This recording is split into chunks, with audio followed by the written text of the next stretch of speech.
बोलो जयकारा बोल मेरे श्री गुरु महाराज की जय। सभी गुरुमुख प्रेमियों से सप्रेम जय सच्चिदानंद। कुदरत ने इस जीव को मनुष्य तन प्रदान किया है, बड़ा कीमती है, बड़ा कीमती है और दुर्लभ भी है।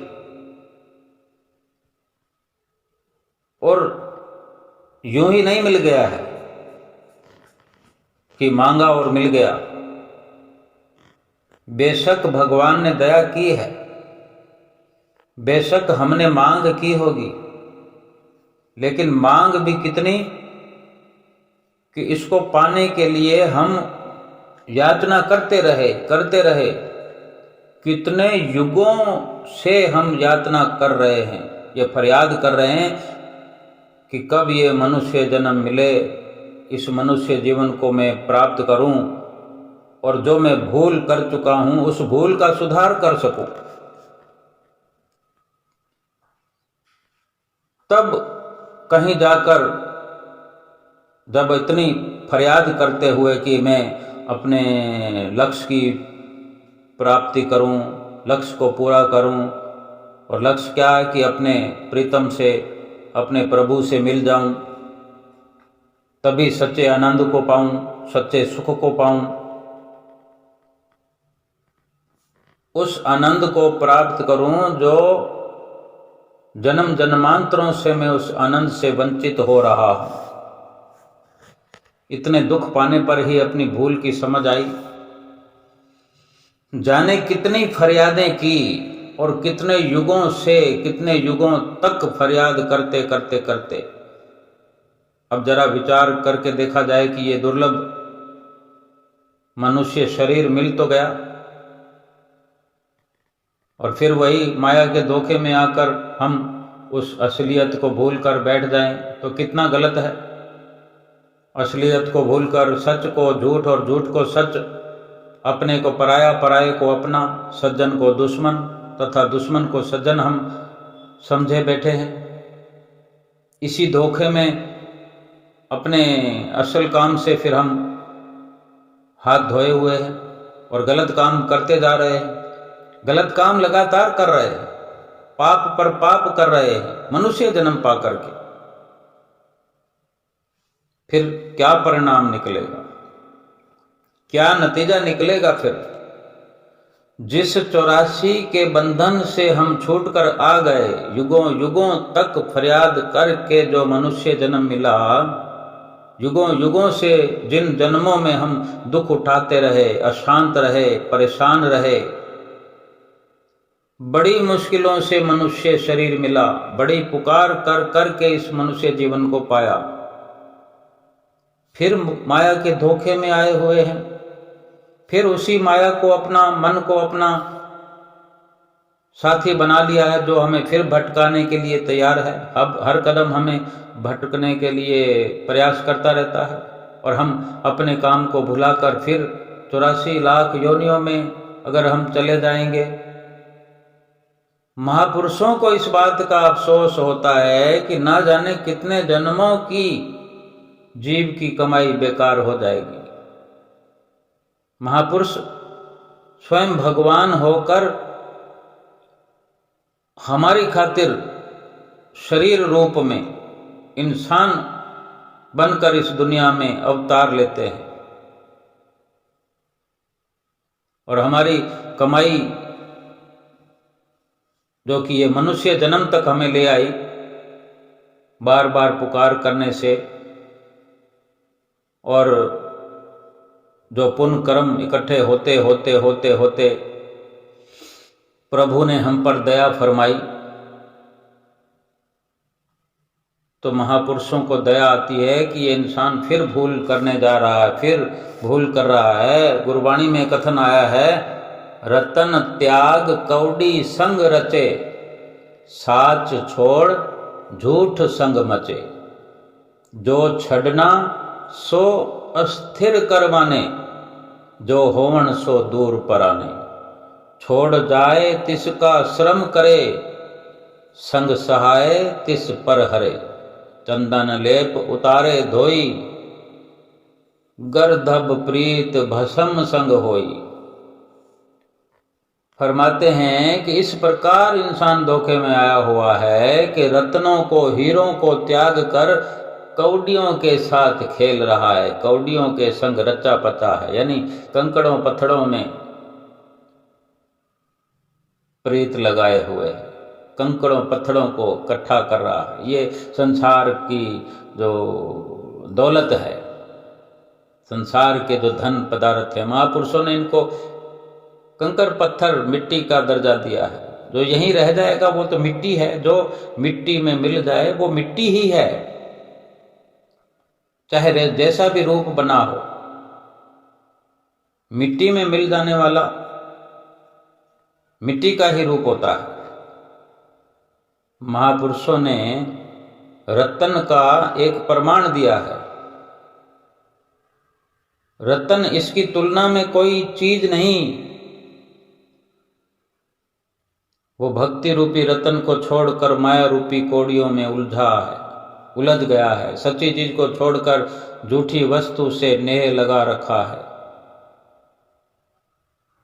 इंसान इस प्रकार रास्ते से भटका हुआ है कि अपने काम को बिल्कुल भूल गया है। गलत रास्ते पर चल रहा है, चलता चला जा रहा है।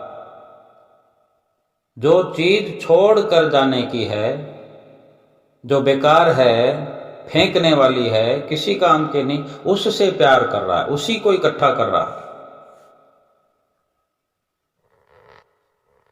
उसके इकट्ठा करने और संभालने के लिए प्रयत्न करता है, पुरुषार्थ करता है, दिन रात लगा हुआ है। और जो वस्तु काम की है, जो वस्तु साथ जाने वाली है, जो वस्तु लाभ वाली है, उसकी ओर तो ध्यान ही नहीं है, ख्याल ही नहीं करता उसका। छोड़ जाए तिसका श्रम करे, संग सहाय तिस पर हरे। जो छोड़ जाने वाली वस्तु है उसी के लिए मेहनत करता है, और संग साथ चलने वाली है उसका तिरस्कार करता है। ये दुनिया के समान पदार्थ, शारीरिक संबंध, रिश्ते, नाते छोड़ जाने वाले ही है। कब किस इंसान के साथ गए थे, कब किसका साथ निभाने वाले हैं, या कभी किसी का साथ निभाएंगे, ये सब धोखा दे जाएंगे। और इन्हीं के साथ इंसान रचा पचा हुआ है, इन्हीं की परवाह करता है। यही इसकी हालत है। परंतु सत्संग में आकर जीव को सच का विचार मिलता है, वह अपने असली काम की ओर रुख करता है। आत्म कल्याण का विचार सत्संग में मिलता है।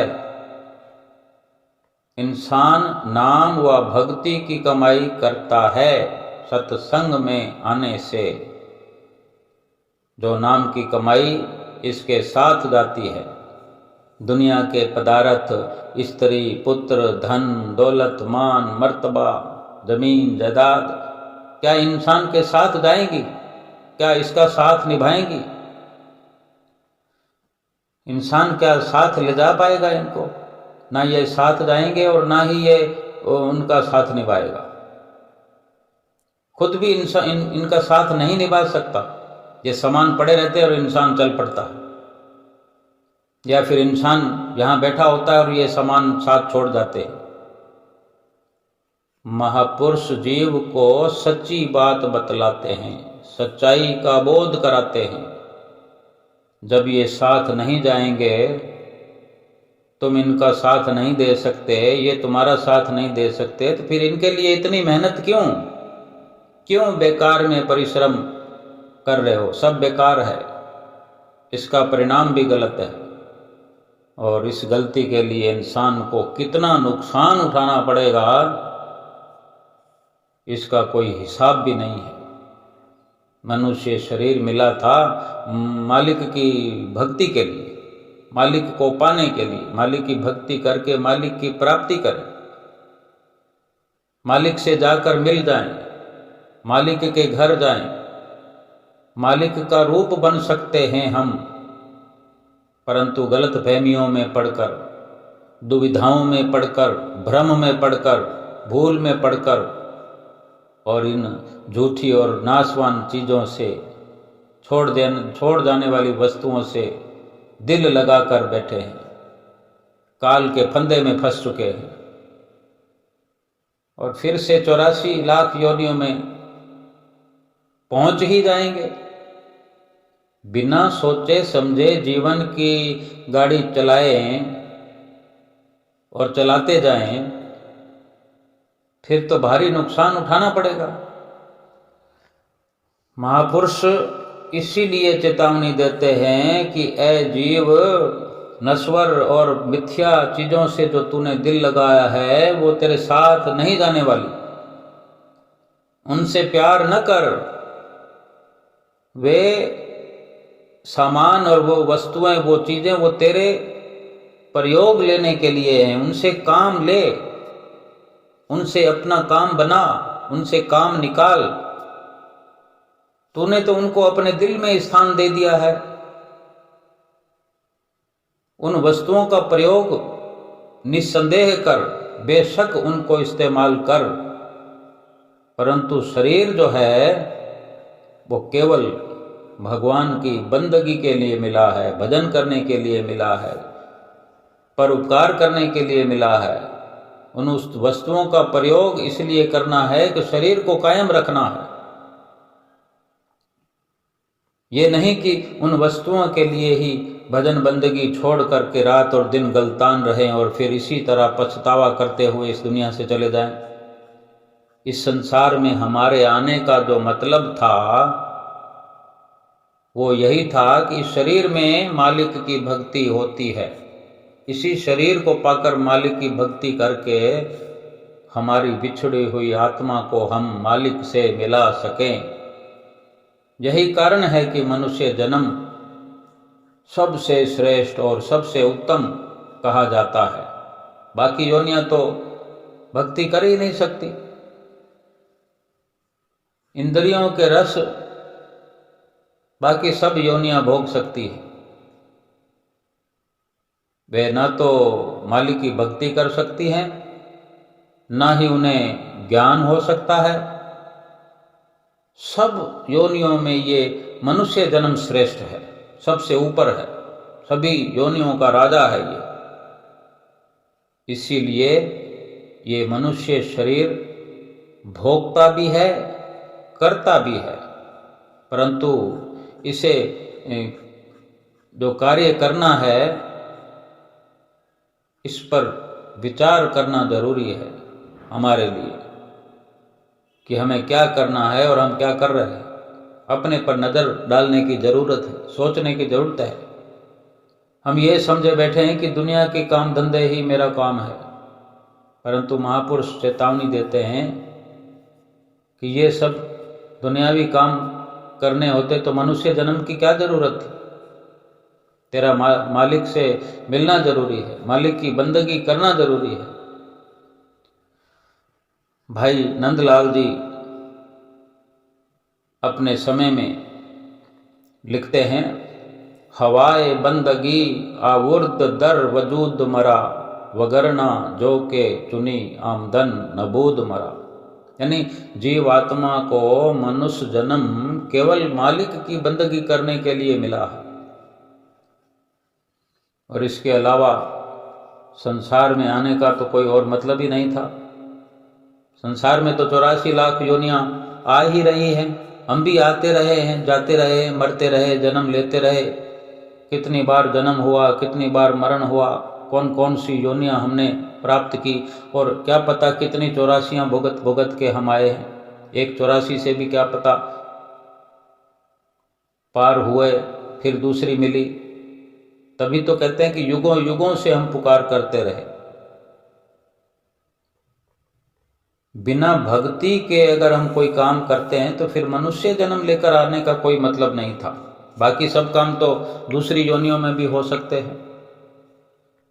भक्ति के अलावा जितने भी कार्य हैं वो सब पशु योनियां कर सकती हैं और कर रही हैं, अच्छी कर रही है। बाकी जो भी काम हैं भक्ति बंदगी के अलावा वो पशु योनियां इंसान से भी बेहतर कर रही है।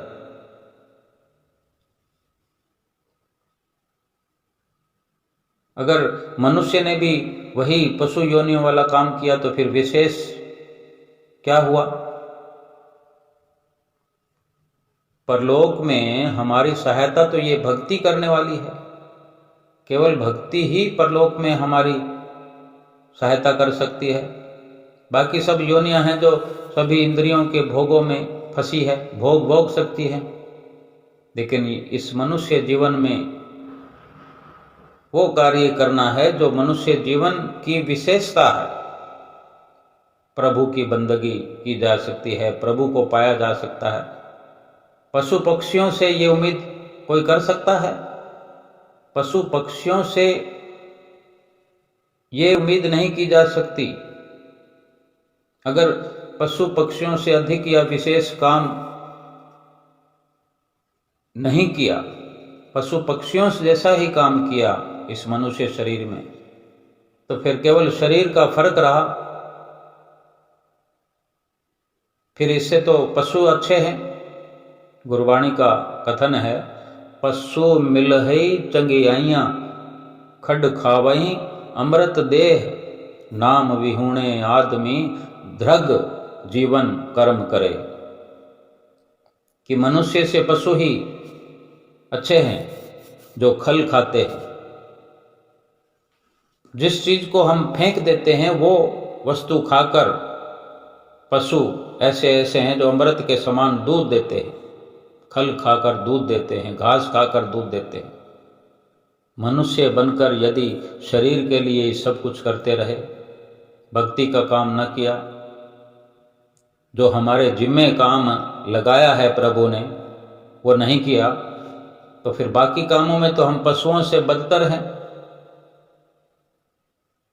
हमारा जीवन पशुओं से भी बदतर हो गया अगर हमने भजन बंदगी नहीं की। मालिक से मिलने का ये अवसर था। हम खुद विचार करें कि मेरा वास्तविक काम क्या है। केवल भक्ति और नाम की कमाई ही हमारे जिम्मे कुदरत की ओर से ये काम सौंपा गया है। महापुरुष फरमाते भी हैं, भाई प्रापत मानुख देहोरिया, गोविंद मिलन की एह तेरी बरिया, अवर काज तेरे किते न काम, मिल साध संगत भज केवल नाम। ये मनुष्य शरीर मिला था मालिक से मिलने के लिए। अपनी सुरत को, अपने ध्यान को नाम में जोड़कर मालिक से हम एकाकार हो जाएं। एकाकार करने का साधन सतगुरु हमें बताते रहे हैं, बता रहे हैं, और वो यही कि ए जीव, ए गुरमुख, ए प्रेमी, सुरती को नाम में जोड़। कितने कितने बार हम सतगुरु से ये संदेश सुनते आए हैं, सुन रहे हैं। यही श्री गुरु महाराज जी फरमाते हैं कि अपनी सुरती को, अपने ध्यान को, अपने तस्वर को सतगुरु के दर्शन ध्यान में लगाओ। सतगुरु का ख्याल दिल में बसाओ। बाकी ख्याल दिल से निकाल दो, हटा दो, और फिर तुम्हारी सुरत एकाग्र होकर के मालिक से मिल सकती है, मालिक से मिल जाएगी। और बाकी जो काम हम करते हैं भजन बंदगी के अलावा, उनका लेखा तो है नहीं, किसी लेखे में नहीं आएंगे। बेशक हम शरीर को पालन करें, पोषण करें, अगर शरीर हमने भजन सुमरण के लिए रख छोड़ा है, भजन सुमरण करवाने के लिए, भक्ति करवाने के लिए, बंदगी करवाने के लिए अगर हम शरीर का ध्यान करते हैं तो वाजिब है। लेकिन केवल शरीर को ही हष्ट पुष्ट करने में लगे हुए हैं, भजन बंदगी का बिल्कुल ख्याल नहीं है, तो फिर ये गलत है।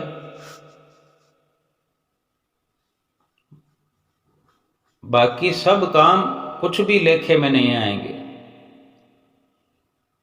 किसी भी कार्य का लेखा नहीं मिलेगा।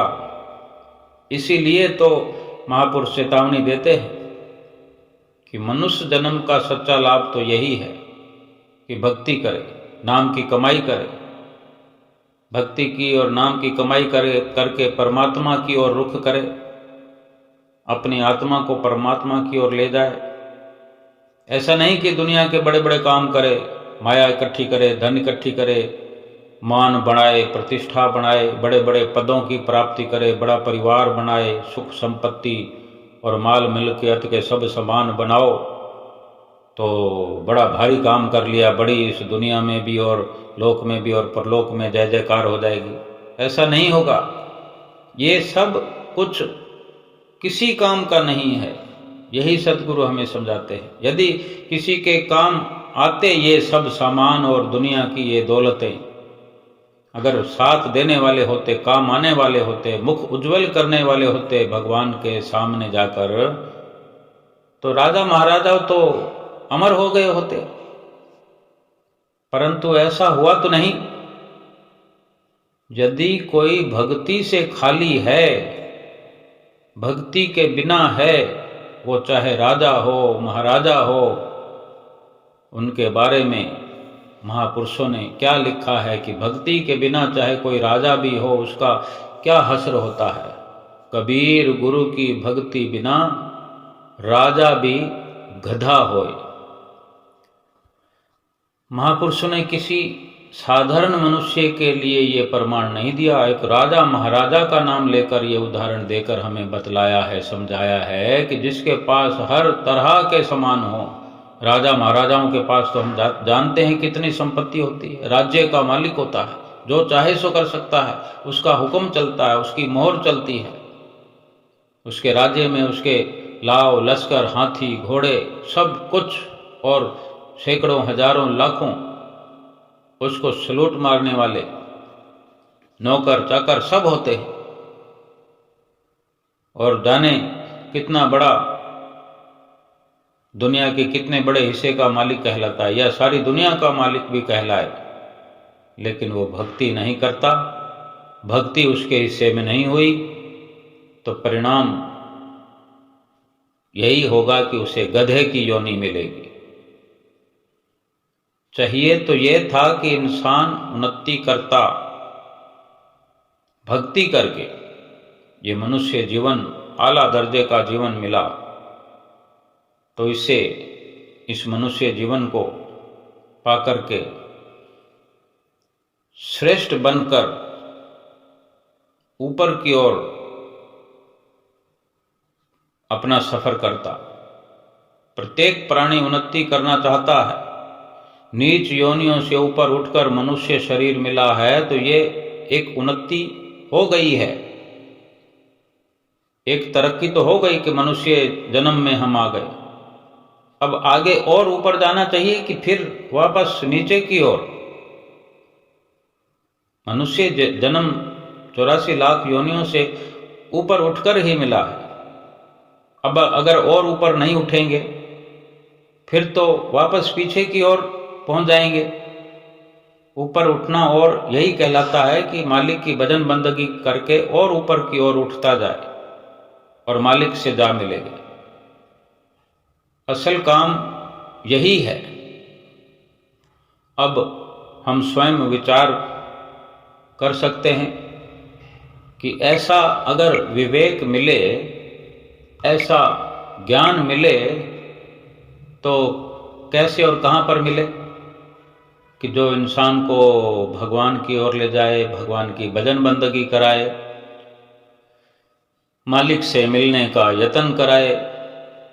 दुनिया में कोई विशेष जगह है जहाँ ये काम होता हो? तो अवश्य है विशेष जगह जहाँ ये कार्य होता है, जहाँ ये शिक्षा प्रदान की जाती है।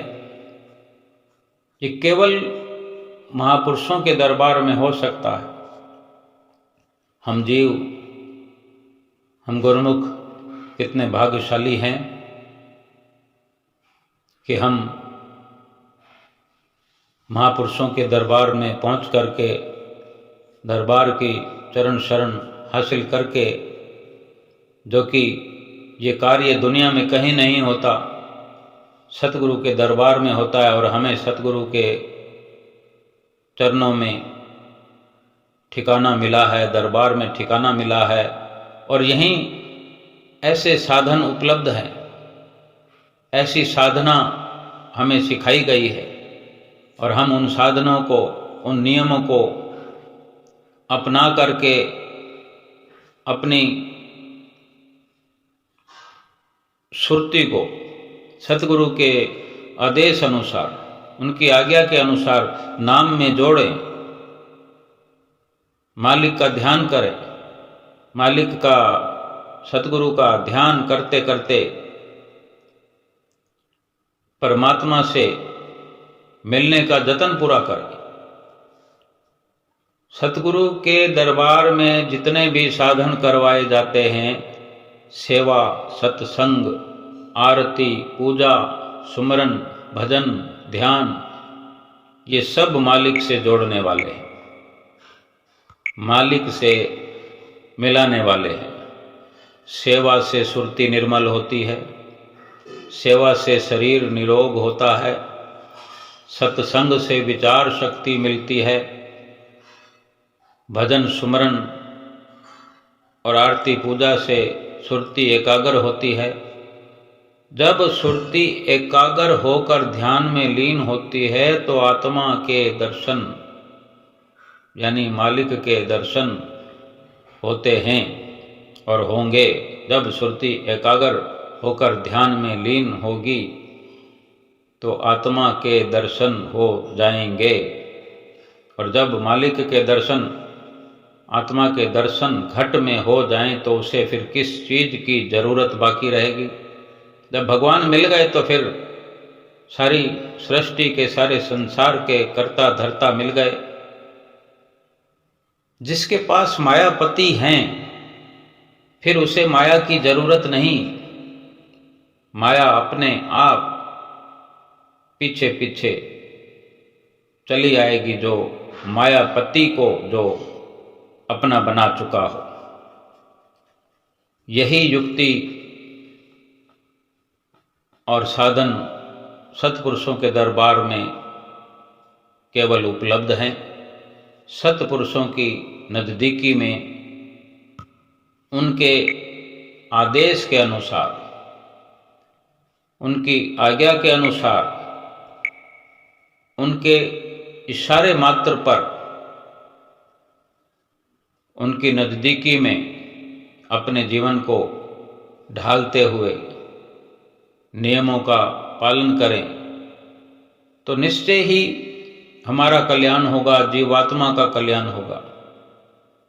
इसलिए हम गुरुमुखों का कर्तव्य है कि उपासना, भजन, ध्यान, सेवा, सत्संग, सुमरन, इनमें अपनी सुरति को लगाकर एकाग्र चित्त होकर मालिक के ध्यान में लगाएं। जीवात्मा का कल्याण करके अपने मनुष्य जन्म को सफल बनाएं। इसी सफलता और मनुष्य जन्म की सफलता और इसी में महापुरुषों की प्रसन्नता है। यानी संसार के चाहे जितने कार्य बड़े से बड़े कर ले, सतगुरु की प्रसन्नता के प्राप्त नहीं हो, पात्र नहीं बन सकते, परमात्मा की प्रसन्नता के पात्र नहीं बन सकते। कोई भी बड़े से बड़ा राजा बनकर, बड़े बड़े अधिकारी बनकर, पदाधिकारी बनकर, धनवान बनकर इस दुनिया से गया हो और भगवान से शाबाशी प्राप्त किए हो।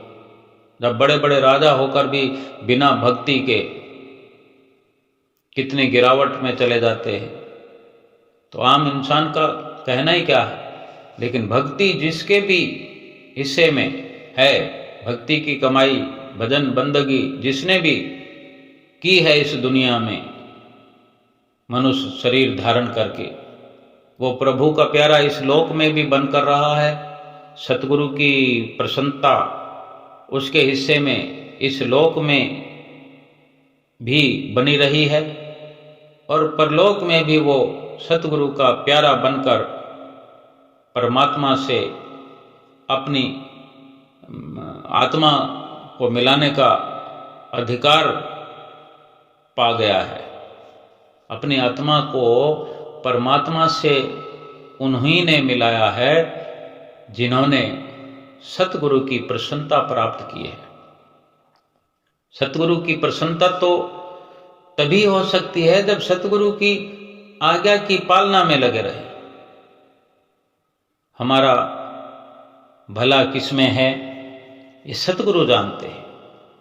जब जिस वक्त भी जैसा भी आदेश हमें प्राप्त हो, सत सत करके हम वचन मानते जाएं और अपना ये जीवन व्यतीत करते जाएं।